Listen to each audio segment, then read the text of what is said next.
Good day, folks. Everything new under the sun. They're looking to take us to war, and I think there's a timeline. Now, it is November elections between Trump and Biden. And the left, the people who got us into this war, they know that if Trump gets into power, Trump is likely going to stop funding Ukraine and likely going to come up with some sort of deal with Putin to stop effectively World War III. So there's a very real timeline now of basically the U.S. elections for what's happening. And of course, we have Biden making a fool of himself at the NATO summit in the U.S. right now. And what's the distraction? What are they talking about? Well, they're talking about the Biden craziness, and they're talking about Alec Baldwin, and the Rust case. George Clooney's talking about the Democrats. This is what quite literally 50% of the United States. This is what they're reading. You know, it's crazy. It's crazy. It's all a distraction. Everything's a distraction. The mainstream media is distracting because they don't want people to actually know what's happening. What's actually happening? Well, this is RT.com. Orban. He actually went to Russia and spoke to Putin. And he was trying to talk about peace. Is the U.S. attempting to talk about peace with Russia? No, absolutely not. They're not trying to make a deal. Orban went there, and Putin came out and said, "Yeah, we would love to have peace in Ukraine. Let's start talking. Let's make a deal." And of course, the left knows that again. That when Trump gets into power, he's going to attempt to make a peace deal. And he's come out and said, day one, even before day one of his presidency, he's going to have the war in Ukraine halted. Now, you only have to look to War News 247 to see what's happening, again, with the war. There was apparently a Ukrainian terrorist attack on a Russian aircraft carrier. I mean, this is all out, and this is being supported by NATO, that's for sure. Operation Naval Blockade. 9 NATO member states will lay mines in the Baltic Sea. You don't lay mines in peacetime.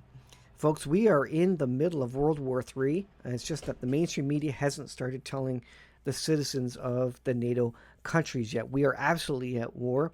And when they're laying mines and talking about that, well, the other thing is that that F-16s, one of the news items down the CNN page, indeed was about F-16s. So there you go. And you can find it under World Affairs if you want to scroll down that far, if you don't want to be mesmerized by all the other distractions. U.S. and allies announce F-16 fighter jets are heading to Ukraine. This is a red line for Putin. He has mentioned it time and time again because F-16s are likely not to be flown by Ukrainian pilots. That means they're going to be piloted by NATO. That means direct conflict. NATO member states directly against Russia. And also F-16s can be fitted with nuclear weapons, nuclear warheads. And so this is an existential threat to Russia. They're going to try and ramp this up before the elections, again, because if they get into a state of World War III before the elections, they're going to be able to declare martial law. They're going to be able to suspend the federal elections in the United States. That's a very real thing, folks. That happened in World War II. That happened in World War I. This is what nations do. They implement martial law and they suspend elections for that period. And even if then, if they're in the middle of World War III, what happens if they do have elections? Well, often the citizens will vote for the same government just for the sake of stability. So that could be a very real thing as well. And then maybe that's what the Democrats are counting on. But when you have a senile leader like Biden, again, you have to ask who is running the United States, who is running the world superpower at this point. And you got to suggest it's by, all the powerful people behind him. That's who are actually running this. And that's a scary situation. The commander-in-chief isn't... there intellectually. It doesn't have a state of mind to be able to manage the United States in the chance of nuclear warfare and pushing the nuke button, should an attack commence. He doesn't have the mental state, stability, or strength to address that. Incredible. Now, the other thing here is that we have a supposed ally, Saudi Arabia, saying that if the G7 tries to touch Russia's assets, there's going to be a massive sell-off of European bonds. Now, Europe and U.S., they don't want the selling of bonds. That's going to trigger a stock market collapse, right? So they're effectively threatening world economic chaos and destruction and depression 2.0 in this battle. And this is where I suspected it to go, to be honest. I don't expect a lot of conventional weapons to be used in World War III. I think the easier way to do it is simply crash the economy, and those who have the least debt and the most gold are the ones left standing. Does the U.S. have the least debt and the most gold? No. China and Russia are, and likely Saudi Arabia are the ones that probably have the least debt and the most gold, the most natural resources, the most hard assets. And so they know that. Putin knows that. The U.S. is in the death throes of itself as a nation. And Biden is, I guess, an appropriate head for a nation that is dying. But what is the nation going to do as they're dying? They're going to take it right to war.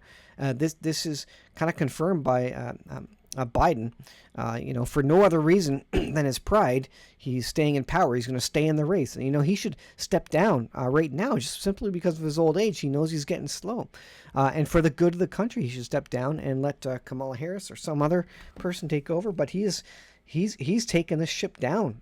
He's not just going down with the ship. He's taking it down. And he's going to stay there until it's absolutely destroyed. It's incredible to see, to be honest. But again, we're in the late stages of the collapse of the U.S. empire, and all empires and nations collapse at some point in world history. The U.S. has been a world empire, a world reserve currency holder, and world power for 250 years. So it's about time that they come down, like all of the nations in the world, in the history of the world. So it's all culminating right now. All the other nations of the world see it. They see it not only in the debt and the societal state of the nation, the moral decay, but also in the leader himself, Biden, the lack of mental acuity, the lack of leadership. They see it directly in him. So it's a time to pounce for them. And again, they don't have to fire a shot. They just have to sell European bonds, crash the market. And who would be left standing? Again, these nations who have gold saved up and natural resources to rebuild after the fact. And that's exactly what they have. This is what they're getting for. China has been getting ready for this for a long time, and they're prepared for it. And of course, the four horsemen of the apocalypse, Revelation chapter 6. You can read it. First starts war and rumors of war, and then you have a famine and economic collapse written in there. And basically the collapse of society, a reordering of the world, a new world order, if you will, coming out of the four horsemen of the apocalypse. And that is prior to the return of the Lord and then the wrath of God, which comes later. So I'll leave there, guys. Thanks for watching. All I can say is get ready. Be prepared. Get your heart right with the Lord Jesus Christ. Get some flashlights, get some canned food, get some water, have some alternate ways to get energy to pump water to survive during this time.